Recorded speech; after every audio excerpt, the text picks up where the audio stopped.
Amigos, nos enlazamos hasta Miami, Florida, con Jacques Giraud, a quien le agradezco mucho que esté conversando con nosotros por esta vía remota en este programa, en este espacio de opinión y libertad. Gracias, Jacques, por entablar esta conversación con todos nosotros. De nada, un placer y a la orden, y gracias por la invitación también. Jacques Giraud Herrera es venezolano, ingeniero, especialista en desarrollo organizacional, master coach, mentor y facilitador. Desde 1997 te has dedicado a la consultoría, al coaching ejecutivo con el fin de fortalecer estas habilidades directivas y gerenciales de líderes, y ha participado en la capacitación y adiestramiento de más de 15,000 personas en temas como liderazgo, coaching e inteligencia emocional, facilitador de certificado de seminarios Insight durante los últimos 22 años, y es director académico de Cala Enterprises. Y él está aquí con nosotros y justamente queremos hablar con él sobre un tema fundamental que hoy se requiere más en estos tiempos, en esta coyuntura, en este año en específico, que es la resiliencia. Jacques Giraud escribió justamente este libro, Súper Resiliente, del cual queremos tomar como base para entablar esta conversación, para transformar esta crisis tan aguda que se vive hoy en el mundo entero, para convertirlo en una gran oportunidad de desarrollo y de plataforma para nuestro crecimiento como humanidad y, por supuesto, a nivel individual. Hay que decirlo, el año 2020 ha sido un año verdaderamente crítico. Es un año que nos cuestiona, es un año que nos invita a crecer, crisis, tiempo de crecer. Y este año millones de personas, bueno, en el mundo están padeciendo, están experimentando múltiples duelos, pérdidas significativas de forma simultánea.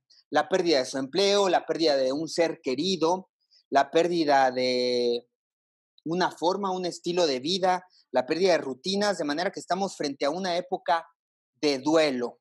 Así lo veo, y tenemos que perder justamente para crear algo nuevo, y hoy más que nunca requerimos ser resilientes.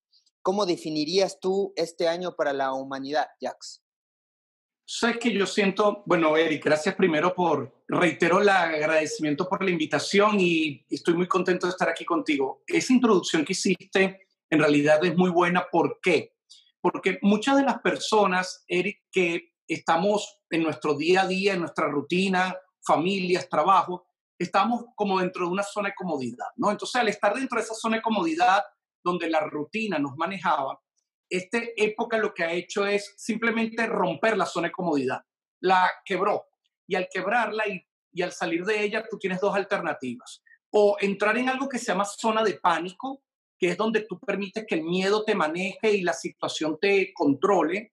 O entras en algo que se llama zona mágica, que es cuando tú decides transformar ese miedo en creatividad o lo decides transformar en aprendizaje desde un lugar o desde un punto de vista neutro, con el fin de mirar la crisis desde otra óptica. Tú muy bien has dicho algo interesante, son simultáneas, son varias crisis que están ocurriendo de forma simultánea. Entonces, el asunto es si nosotros como seres humanos tenemos la habilidad para poder manejar esas crisis de manera simultánea. Son distintos procesos de duelo que estamos viviendo y hay que llevarlos todos a la vez. Así es, justamente yo creo que muchas personas no se hubieran confrontado con todo esto y mucho menos tienen la claridad de saber que están lidiando con una serie de pérdidas y de duelos. La pérdida, pues, de asistir a los espacios públicos, los hemos perdido, las rutinas, la asistencia a nuestro estilo de vida, y todo eso de pronto se ha perdido. Tú sabes que algo interesante que leí en enero, la plataforma LinkedIn, la plataforma de, sabes, de contacto profesional, Sí. que en Latinoamérica le dicen LinkedIn, algo interesante que dice es que en el estudio que ellos estaban revelando en enero, estaban mostrando cuáles eran las habilidades que los ejecutivos están decidiendo para contratar o no a un cargo dentro de una organización. Y de las 5 habilidades que ellos planteaban, 2 de ellas, una era creatividad y otra era flexibilidad o adaptabilidad. Y esto sin saber lo que iba a ocurrir con este tema de la pandemia. En otras palabras, yo creo que a lo que vamos es que si nosotros no aprendemos habilidades de creatividad, flexibilidad o incluso también una de las habilidades que la plataforma hablaba en su estudio es que querían más time management o gerencia de tiempo. Y justamente eso es lo que está pasando ahora, que si yo no logro incorporar dentro de mí habilidades como creatividad, adaptabilidad, flexibilidad, fluir, gerencia de tiempo, yo no voy a poder manejar esta pandemia o este resguardo de una forma diferente. Parte de los ejecutivos que trabajan hoy en día están requiriendo eso porque ahora hay que trabajar desde casa. Ahora tú tienes que integrar la casa a tu trabajo. Es decir, antes uno se iba de la casa y los problemas de la casa era mucho más fácil dejarlos allá en casa. Ahora tú estás lidiando que tus hijos están contigo, tu esposa o tu relación está contigo, todo está simultáneamente ocurriendo, más tus reuniones, más tu trabajo, más tu tiempo de comer, todo en el mismo espacio físico. Sí, exacto. Y para eso se requiere cierto nivel de flexibilidad y adaptabilidad y obviamente administrar el tiempo de una forma bien lógica y que sea efectiva. ¿Tendrías alguna opinión sobre el manejo gubernamental de esta crisis ahí en los Estados Unidos de Norteamérica? Es una muy buena pregunta. Bueno, desde aquí, hablando de los Estados Unidos, bueno, ha habido un poco de mensaje contradictorio, ¿no? Al principio podríamos escuchar al presidente Trump hablando de que no hacía falta la máscara, que habían tratamientos paliativos, que había que seguir la vida productiva. Estoy de acuerdo en que hay que seguir la vida productiva, obviamente, pero con cierto nivel de precaución y de cuidado. Ahora la máscara, usarla es de patriota y ahora se está exigiendo el uso de la máscara y el distanciamiento social de una forma mucho más estricta. Yo siento que el mensaje ha sido contradictorio y algo confuso, aunque yo soy pro de entender que hay que mantener la economía funcionando con los niveles de precaución correctos. Pero ¿estás de acuerdo que estos pronunciamientos de parte del presidente Donald Trump y su estilo de pronto no usar la mascarilla es también por dar una consigna de libertad, ¿no? Sí, pero tratar creo que de mitigar el pánico en la sociedad. claro, más que la consigna de libertad es como de confianza, de que todo está bien. Pero también recordemos, Eric, que esto es un año electoral aquí en los Estados Unidos y él va por la reelección y sabemos por las estadísticas de que él va aproximadamente 10 puntos por debajo de Joe Biden, que si obviamente si él muestra un clima de confianza y si él encuentra unas políticas correctas para el manejo de la pandemia, así como obviamente reactiva la economía, esa brecha se reduce y quizás él pueda optar para la reelección. Yo sí he notado un mensaje contradictorio. Pienso que hay que resguardarse. Yo pienso que esto, a nivel de libertad de lo que mencionaste, pienso que lo que es importante es que hagamos las elecciones individuales de forma consciente. O sea, yo he mantenido los protocolos de higiene, yo he mantenido los protocolos de resguardo, igual he estado, sigo trabajando, pero sí he sido bastante consciente en mantener esos protocolos porque todavía no hay una cura cierta y yo quiero seguir trabajando y obviamente quiero prevenir enfermarme. Oye, y en el caso del gobernador del estado de Florida, ¿qué piensas al respecto de su manejo en esta pandemia? Bueno, yo vivo en Porque la ciudad de Miami. Miami tiene una verdadera crisis al respecto. Claro, Miami es el nuevo epicentro en los Estados Unidos del tema del contagio. Ajá. Tú sabes que más allá del gobernador y de incluso del mismo presidente Trump y del alcalde, yo siento que aquí hay un problema también de conciencia y de principios dentro del propio ciudadano. ¿A qué me refiero? Pues ese ha sido el gran problema en América Latina también. Totalmente. O en el mundo. Las personas no quieren acatar las normas. Exactamente. Aquí hay un tema de conciencia que viene desde el propio ciudadano. Te voy a dar un ejemplo.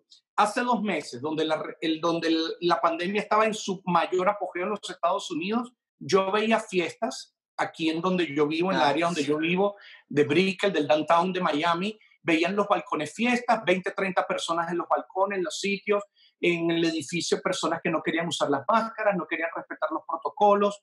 Entonces, el problema empieza por algo individual.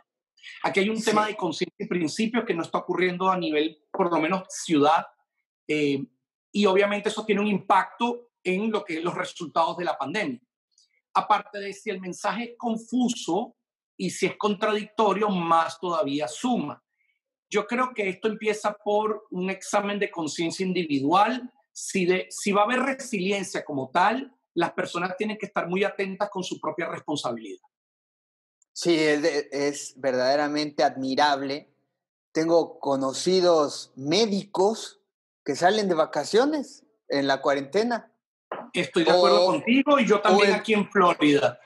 Empresarios que son hermanos de médicos, dueños de hospitales, y presumen sus vacaciones en la cuarentena. No son vacaciones. Tengo conocidos, amigos que se han contagiado por irse de vacaciones. Ah, fíjate. Entonces, me parece tan contradictorio que por un lado tú tengas que respetar protocolos de resguardo cuando estás en el supermercado, por ejemplo, o haciendo una compra en un restaurante, pero por otro lado tú puedas hacer una fiesta, irte de vacaciones con 30, 40 personas, estar en sitios públicos sin respetar la distancia social. En otras palabras, Eric, es un problema de conciencia, no es un problema de política gubernamental que ya de por sí es confusa. Exactamente, pero en ese sentido, sí podríamos decir que la comunicación de parte del gobierno no ha sido totalmente efectiva porque no ha logrado hacer comprender a toda la sociedad, a toda la ciudadanía, de las implicaciones tan graves que tiene no acatar medidas tan básicas como es el uso del cubrebocas. Te voy a dar un ejemplo. Hace una semana yo salí a trotar, ¿no? Salí a trotar en un área donde está permitido, pero habían letreros que decían, si no usas la mascarilla, se te multa con $100. Y yo estaba trotando con mi mascarilla. Y yo estaba trotando con un par de amigos, cada uno en su distancia social, ellos con sus mascarillas, todos trotando. Yo vi un 60% de las personas sin mascarilla y la policía ahí. Y la policía no hacía nada. Entonces, no hay cumplimiento, no hay conciencia, no hay políticas claras, hay mucha contradicción en el mensaje. Incluso si le añado algo más, Eric, los medios de comunicación, yo no sé si tú estás al tanto, pero aquí hubo unas muertes por asesinato, sí, claro. que fueron asesinatos que obviamente no eran asesinatos que con intención, pero ocurrieron durante las protestas y durante cierta crisis durante el mes de marzo y abril. Y los medios de comunicación durante el periodo donde promocionaban o hablaban de esos asesinatos no mencionaban ni la estadística diaria de la pandemia. Hicieron el sepelio y el acto funeral de estas personas y al día siguiente ya otra vez estaban las estadísticas de la pandemia en pantalla. Creo que el mensaje no es coherente, no es constante. Obviamente para tú crear educación y sembrar ciertos principios, tú necesitas continuidad y eso no ha habido. Ni en la política pública, ni en los medios. Ese es otro tema. La responsabilidad de los medios de comunicación es verdaderamente crítico, porque muchos más bien se dedicaron solamente a hacer de este tema un aspecto sensacionalista que ocupara hacer entrar en pánico y no con actitudes responsables a la ciudadanía en general. Sí, ahí es donde yo veo que si no hay responsabilidad personal y obviamente porque no hay conciencia, las personas van a terminar haciendo lo que quieren y el manejo grupal del resultado o el resultado grupal de esto, Eric, lo que va a suceder es que no va a ser los números que nosotros esperamos. Todos sabíamos que cuando las libertades se relajan y la disciplina se relaja, iba a haber una segunda ola, un brote de nuevo. Eso está ocurriendo en todos los países. Algunos países han logrado controlar el segundo brote, otros se ha disparado. Pero si tú ves las estadísticas aquí, todo esto se perdió el control y obviamente estamos todavía como entendiendo que la situación va a ser más a mediano largo plazo que a corto plazo. Parte de la resiliencia, Eric, es entender que la vida es un proceso y que como tiene un proceso hay una etapa de duelo que hay que vivir. Y la actitud de las personas, lo que yo observo es que no entienden que hay un duelo, que hay una crisis que manejar y pretenden mantener la estructura pasada o un híbrido de la Así es. estructura pasada Ah, en el presente hoy. hay una resistencia al cambio. Totalmente. Y hay una negación a las Ah, políticas y a la disciplina que hay que ocurrir para que la transformación y la aceptación de esa nueva realidad llegue. Entonces la gente habla de nueva realidad, nuevo estilo de vida, pero en realidad no, lo que hay es híbridos muy mal manejados, donde todavía puedes ver, por ejemplo, que yo veo niños en la calle paseando sin ningún tipo ah. de protección y los padres tampoco, sin ningún tipo de distanciamiento social. Yo veo eso y digo, aquí no hay resiliencia. Pero tú estás de acuerdo entonces que transitamos hacia una nueva realidad. Sí, pero esa nueva realidad cada vez está más lejos si la gente no asume el desapego que hay que asumir y transforma la crisis en una acción correctiva consciente donde la resiliencia sea un ingrediente importante. ¿Y resiliencia qué es? Es superar la crisis consciente, con acción correctiva y donde yo aprenda algo.